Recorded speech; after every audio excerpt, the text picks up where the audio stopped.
In this particular lesson, we're going to talk about something kind of weird, which is the mechanics of laughter.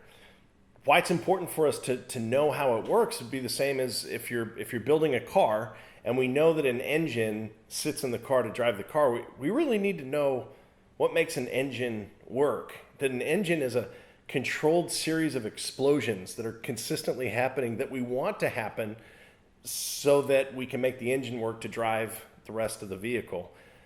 I think this is a point that's really overlooked by comedians because they don't understand why we laugh as human beings. And so they miss the boat a lot of times when it comes to writing material. So here's the deal. Laughter, number one, is involuntary.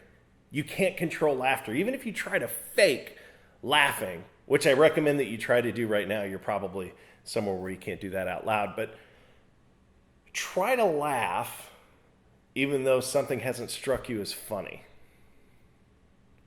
Yeah, it's weird. In fact, there have been times, I'm sure, where you've said something to somebody and they were kind of half paying attention, but they knew that they were supposed to laugh, and they didn't because whatever you said wasn't funny or they weren't paying attention. And you could tell that they were being fake. So laugh is involuntary. It's something that when somebody laughs at your joke, that you can feel amazing. Because if we know that laughter is involuntary and your joke made them laugh, there's no better compliment. Someone could tell you that you're funny, and that's okay.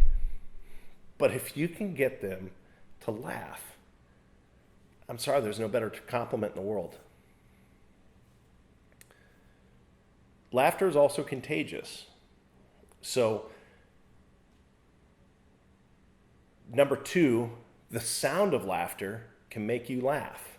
Laughter is contagious. So what does this mean? Let's dive into this.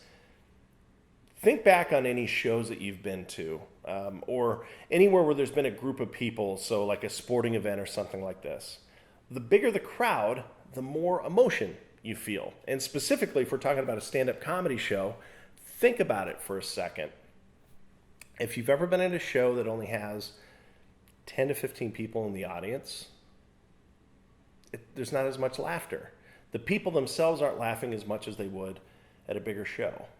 And there's a lot of reasons for this. But number one, self-consciousness. As an audience member, you typically don't want to be on stage. Because you don't want to be on stage, you want to be in a safe, dark place where you can watch somebody else and laugh at them. If we can hear one specific person laughing and that person knows it, they won't laugh as much. Does that make sense?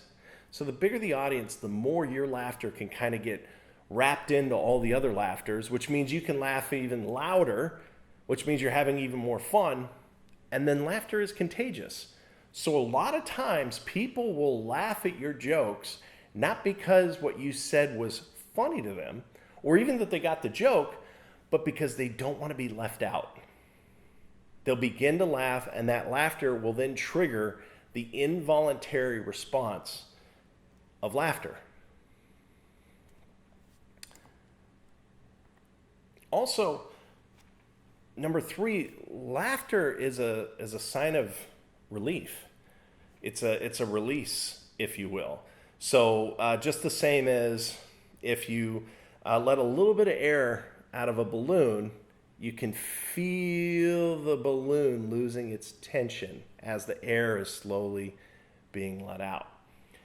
If you can tell a joke that is so full of tension that by the time you get to the punchline, that balloon of tension pops, that's where a belly laughter comes from.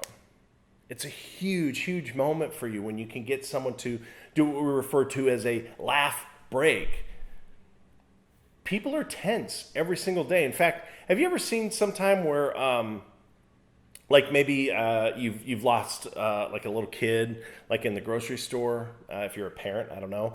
I'm a parent. I've lost my kids once or twice running around the grocery store, and you can't find them. And by the time you find them, instead of yelling at them or crying, I laugh. because that's the release of that tension. It's not really a funny situation, but that's human beings. That's what we do. We laugh to relieve tension. It's when we see somebody fall down a staircase, and once we find out that they're okay, so if someone gets hit in the nuts, they fall downstairs, and we see that they're going to be okay, we laugh.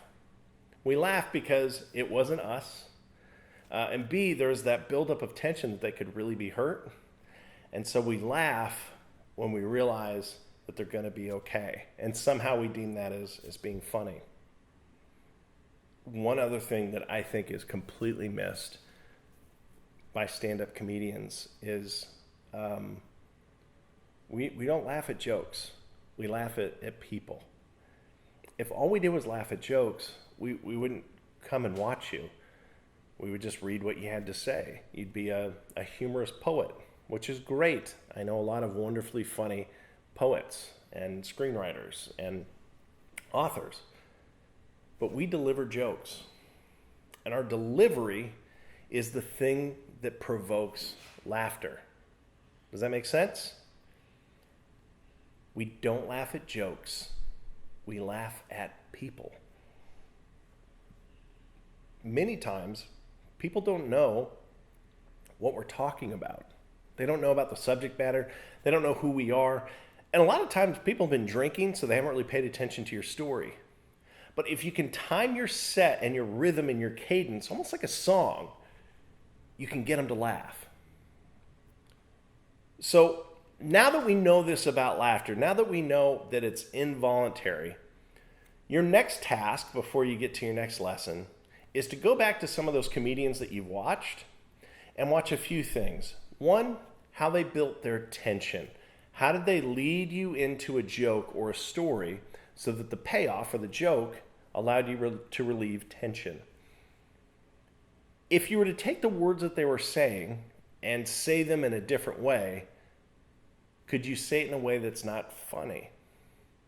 And if the answer is yes, then you've proven the point that we laugh at the people, not at the joke. Finally, take a moment to write down a story of your own, one that has a lot of tension in it, that ended up with a happy ending.